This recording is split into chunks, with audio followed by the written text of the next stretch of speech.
తమకు న్యాయం చేయాలని 317 జీవో బాధితులు గాంధీ భవన్ వద్ద నిరసనకు దిగారు. రహదారిపై బైఠాయించి జీవో 317కు వ్యతిరేకంగా ఉద్యోగులు, ఉపాధ్యాయులు నినాదాలు చేశారు. స్థానికత ఆధారంగా బదిలీలు చేపట్టాలని డిమాండ్ చేశారు. జీవో నంబర్ 317పై కాంగ్రెస్ ఇచ్చిన హామీ నెరవేర్చాలన్నారు. ఇచ్చిన ఉత్తర్వులు రద్దు చేయాలని డిమాండ్ చేశారు. ఈ ఆందోళనల నేపథ్యంలో గాంధీ విగ్రహం వద్ద పోలీసులు భారీగా మోహరించారు.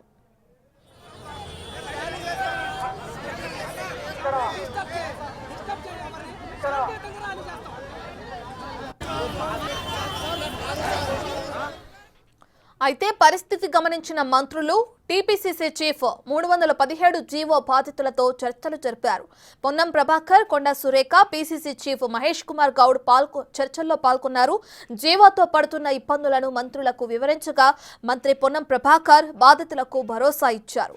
బాధితుల సమస్యల పట్ల ప్రభుత్వం సానుకూలంగా ఉందని ప్రకటించారు. ఇక టీపీసీసీ చీఫ్ కూడా బాధితులకు భరోసా ఇచ్చారు.